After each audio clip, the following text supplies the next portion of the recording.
Welcome back to Season 2 of My Soul Connection. I'm your host, Billy Cavert. I'm so excited to be here today. This has been a long time coming. As you all know, I took a big break, bigger than I had intended to take, and I want to tell you what I did during my off time, if you will. But I want to tell you about a couple of other things first to kind of set up Season 2. First off, you'll probably notice I look a little bit different, and that just has to do with the red lips. It might sound silly, but I did that very intentionally. Even though I'm extremely uncomfortable in red lipstick, I wanted to be uncomfortable because this season is all about moving from alignment to aliveness. And what I'm talking about is feeling alive on a day-to-day basis. And when you get stuck doing the same repetitive things over and over, it can start to feel stale and boring. So I'm going to get into that much deeper in a moment, but the red lips just signify something that makes me step out of my comfort zone a bit. It's playful, it's fun, and who cares? It's red lipstick for a day, but it is different for me and it definitely feels uncomfortable. The other thing you probably noticed is I introduced myself as Billy Cavert, and I want to explain something about my name. I'm going with Billy moving forward, and here's why. I was born with the name Billy Kay. My parents named me after my Uncle Billy and my Aunt Kay, but they assumed I would always like the name Kay better. And I love the name Kay. There's nothing wrong with that name, and it's who I've been for 49 years now, right? But there's something about Billy that really resonates with me more these days, especially in this next chapter of life. And I think it's because it really captures the playful side of me. I've spent my whole life being pretty serious, so I want that playful side to come out a little bit more. It's also the tomboy side of me. It's the side of me that's a little more competitive and edgy. It's more spirited. And considering I want this next season of this podcast, as well as the next chapter in my life, to be more about play and fun and excitement and vitality, it just makes sense that I should call myself Billy. So that's what I'm going with. As far as the break I took, I did it partly for my own sanity because I was overly busy and I sensed about probably 3 episodes into season 1 that I was a little in over my head. Taking the time to edit the podcast and put them all together and find the music and all the stuff that goes into it was pretty overwhelming. And granted, I was on a steep learning curve at the time too, so it's going to be a little bit easier this season. But I just got pretty bogged down and had too much on my plate. So for my own sanity, I decided to back off and take a longer break than originally intended. But I also wanted to be very intentional about the content that I came up with this season. I really wanted it to be new and fresh and, even more importantly, meaningful. So if I had to take a little bit more time and keep people waiting, I was okay with that. So since I've had the last several months to really reflect on everything I did in season 1, but also where I was at in life, it reminded me that you can't tap into your intuition and kind of follow the breadcrumbs in life if you're just doing all the time, if you're just constantly adding to your plate and trying to be productive and overachieving. So in addition to doing some fun things and just enjoying life a little bit more, I made some time to plan my next chapter. And I'm excited to share it with you.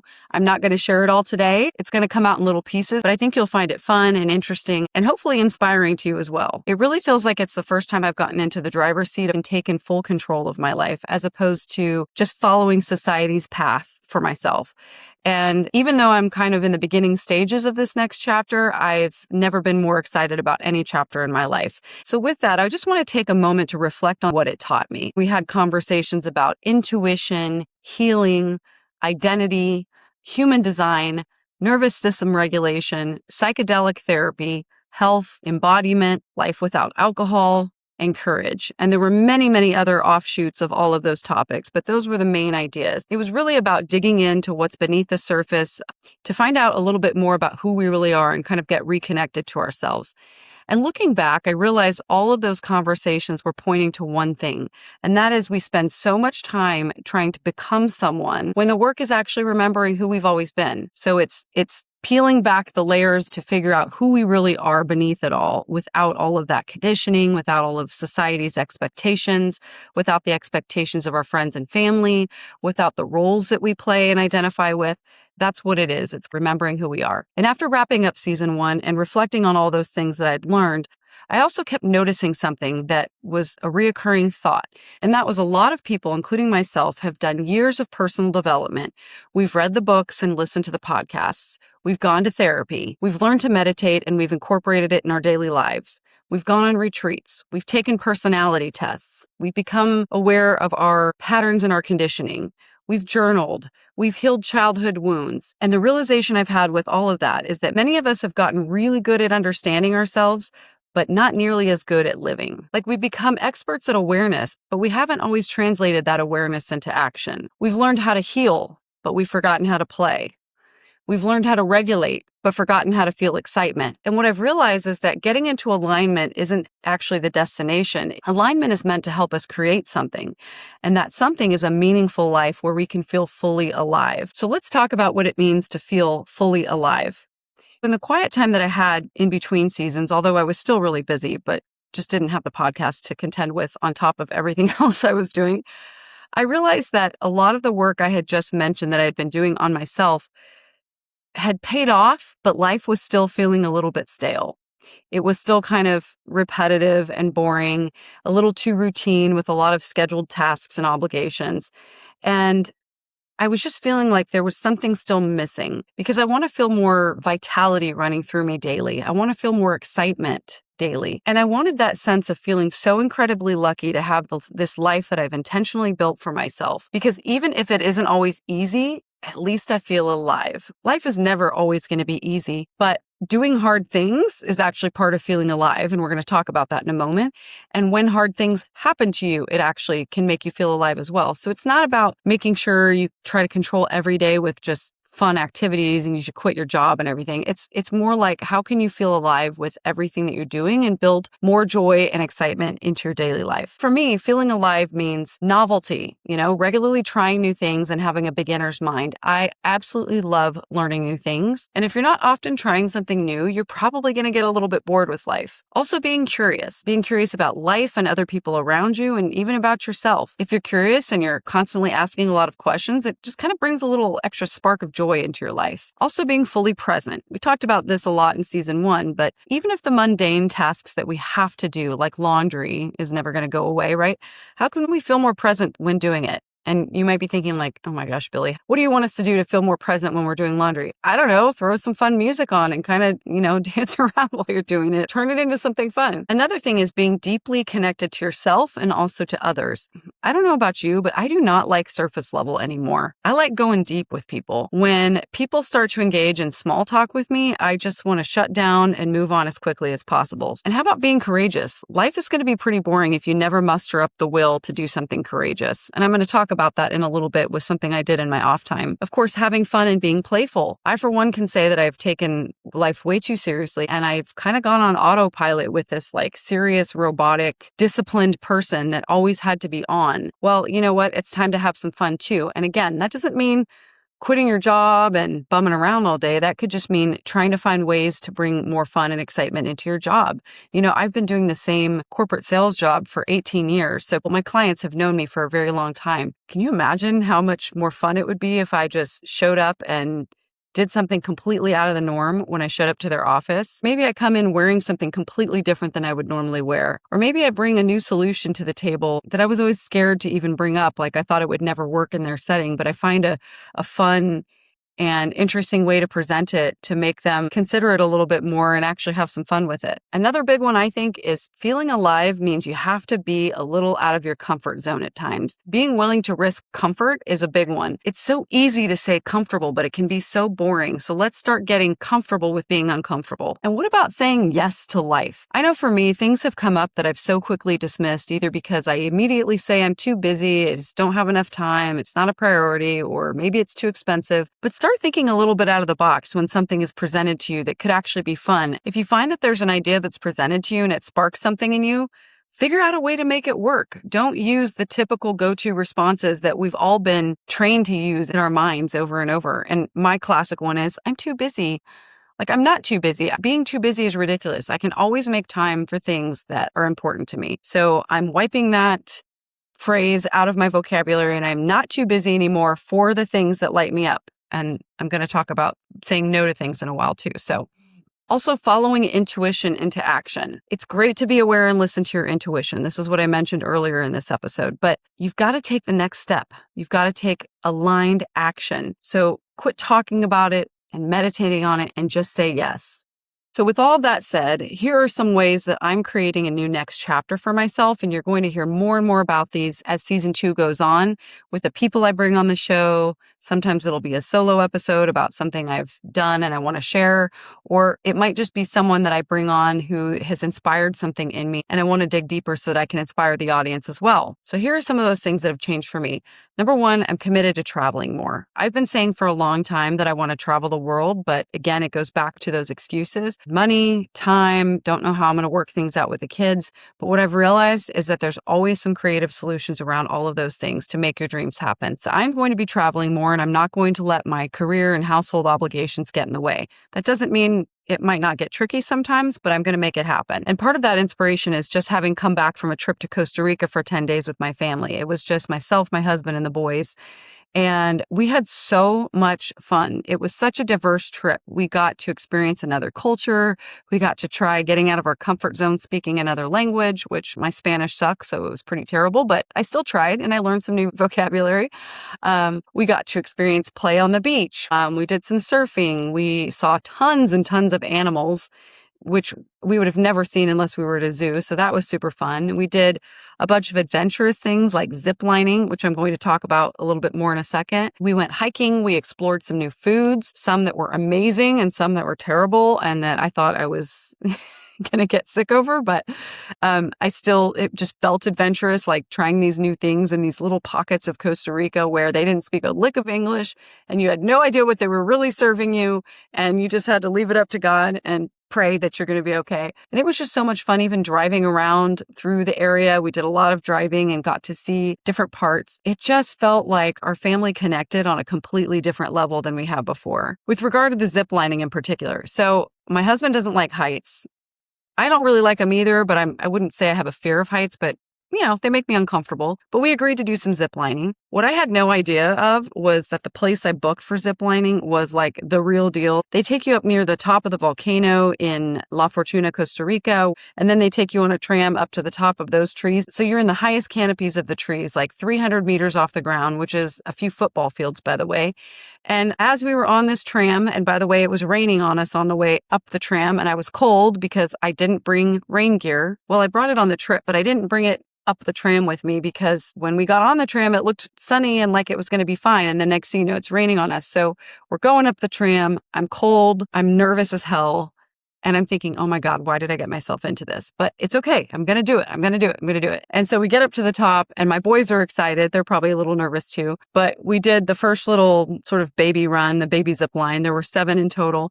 And once we got off on the big one, it was just mind-blowing how freaked out I was, but how much fun it was and how exhilarating it was. And we were so high up that we could see Lake Arenal on one side of us and we could see the mountains on the other. And I mean, we were just way up there, but it was a view of Costa Rica I would have never seen had I not done zip lining. And of course, you're zipping through the air with nothing beneath you. So that, just the wind blowing on your face, it just felt so adventurous. And to do that with my kids and my husband was really a unique experience. I wouldn't say that I got comfortable on any of them. It wasn't like, oh yeah, I went on the first zip line and I was fine. It took me probably 3 to even just not be totally freaked out, but I had so much fun. And by the time we got done, I just felt so alive. I felt like this fear that I had overcome and this adventure that I took with my family was just so worth it. So that's just one example of one little piece of our trip that I would have never gotten had I not decided to be adventurous and courageous. Another thing that makes me feel alive is doing hard things. And I mentioned this earlier, but I want to elaborate on that a little bit. A perfect example of doing something hard is starting this podcast. I was very freaked out about starting it. I mean, there's so many fears that can come up about, I don't know what I'm doing. I can't believe I'm going to be on camera because I've never really been somebody who likes to see myself talk or hear my own voice. And then just the learning curve in and of itself. It was a very humbling experience. But once I started getting through the first few episodes, I'm like, okay, I think I've got the hang of this. I think I can do it. So learning something completely new just made me feel not only capable, but just so alive because it was like, oh my gosh, I've got this new skill now that I didn't have before. And the cherry on top is when people started sharing their positive comments with me and feedback about the show, especially as it related to things that really helped people. I had so many people reach out to me and talk about specific episodes that helped them and they wanted extra resources. And it just made me feel so good and so alive again with a little bit more purpose in my life. I also think about some of the hard things I've done in the past, like I've run a marathon, I've done Spartan races, I lived in a foreign country for a few months to learn French. These were all very difficult things at the time, especially like marathon training is feels never ending. You're usually going for at least 3 months or longer of running a lot. And it was hard. It was hard to motivate on a regular basis. It was hard on my body. But the day that I did the race and performed really well in the race, I just felt so much pride. And I realized how much that training, day in and day out, how much it stretched me out of my comfort zone. And it made me realize, as I've looked back on my life now, all of the hardest things I've done in life are the things that have made me feel most alive and the things that I'm most proud of in life. So why wouldn't I want to keep doing hard things? It's made up the spice of my life. Another thing that makes me feel really alive is having conversations with strangers. I know you might think that's funny, but it's just one of my favorite things to do. I love meeting new people, and I'm fascinated to hear their stories. And as I mentioned earlier, be curious about them. It doesn't matter how simple their lives are or how extravagant they are. I just love hearing people's stories. On the plane home from Costa Rica, my husband and I sat next to a woman who was from Portland. She had lived there for 20 years, and she and her new partner, her boyfriend of only like 6 months or something, had decided they were going to move to Costa Rica out of the blue. They had both been in Portland for a long time. They were just kind of bored with their monotony of life. They were tired of the Portland weather. And even though they loved it there over the years, they were just ready for a big change. So they just upped and moved to Costa Rica. They spent 3 months in a certain area and kind of really got to know the area to see where they'd want to live. And then they came back home for a few weeks and packed up their things and moved. And I was so interested in hearing her story. After being in Costa Rica for 10 days, I can honestly say I don't think I would want to live there, but the idea of being a digital nomad and living in another country for a while, which is what those two are doing because they both have jobs that they can work remotely, it's just so exciting. And just hearing her story gave me energy and got me thinking about how I could apply that to my own life in so many ways. Another thing that I think is important about feeling alive is taking calculated risks. I'm just at that point in life where I don't want to play it safe all the time anymore or play small. I'm ready to kind of be in the fullness of who I am and not be afraid to show who I am or live the way that I really want to live, even if some people think it's unconventional. And that doesn't mean that I'm going to become the next expat or something. It just means that there might be some things that I do that I wouldn't have done in the past because I'm ready to start taking some calculated risks. Another big thing for me is simplifying my life. I have talked about this on other episodes in season 1. Simplifying my life is a big focus of my attention right now. And the reason is I want to set up my life for more living and less managing. The less shit I have to manage means the more time I get to spend doing things that I love. So why not? And automating the routine things in life is one of my big focuses right now. In fact, it's something I'm dedicating a full episode to because I met a guy named Marlon Buchanan who wrote a book about how to automate your life. He's a techie guy, but he has learned to apply all of his knowledge to everyday life. And that's what I interviewed him about. So you can keep an eye out for that upcoming episode. And I'm actually taking a lot of practical steps to do what he suggested in his book and what we talked about on that episode. The last thing that comes to mind when I think of what feeling alive means in my life is choosing experiences over achievement. And that can be applied to so many parts of life. But let me give you an example. With my job, I could always strive for more. I could work extra hours, clock more sales, and make more money. But I'm so aware now of my past need to constantly achieve that I will take experience over achieving any day of the week. Now, obviously, I'm not implying that you shouldn't do a good job for your company. I mean, I need to still bring value to my company. I need to hit my numbers and be a good employee and do all the things that I'm asked to do. But I don't need to be the person who's like at the center of attention all the time and be first place and gain recognition and validation by the corporate officers anymore. I don't need to be a teacher's pet. I'm okay with being right smack in the middle as long as I'm hitting my goals, doing a good job, bringing value to the company, especially if it means I'm doing all that because I'm actually living my life. So after all that, I do want to say that this doesn't mean I'm leaving spirituality behind, all the things I talked about last season. It's actually putting the spirituality and what I've learned from going deep into spirituality into practice. It's implementing and integrating it into my life. So coming up, we're going to be talking about a lot more courage, adventure, how to have vitality, experimentation with life, fear, travel, purpose, relationships, play, creativity, taking aligned action, taking a calculated risk, and designing the life that you actually want. So here's the invitation for you. I hope this gets your juices flowing a little bit and you start to think about what it is that you want and why you've been waiting so long to make that life that you want. I want you to stop waiting until the kids are older, you've hit retirement, you're making more money, you're more confident, you have more time, which we'll never have unless you create it. you have more certainty, someone gives you permission. None of that. That's all out the window. Your life is up to you. My life is up to me. I'm taking control, getting into the driver's seat. I hope you do too. And I think one way you could think of it is, if your life looks exactly the same 5 years from now, are you going to be content? Or is there a part of you that's going to wonder what would have happened if you were just a little more brave? So welcome to season 2, From Alignment to Alive.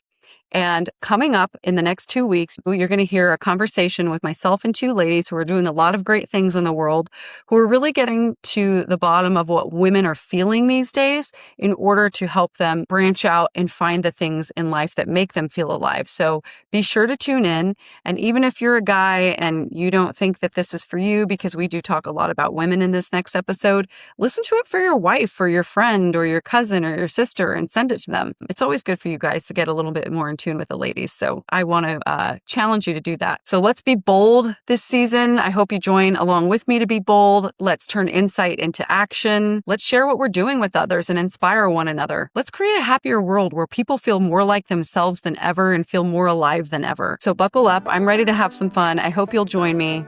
Peace out from Billy. Thank you for tuning in to this episode of My Soul Connection. If you found the information useful, be sure to rate and review the episode and share it with others as well. And make sure you subscribe to the My Soul Connection podcast so you'll never miss an update. Until next time, keep connecting with your soul.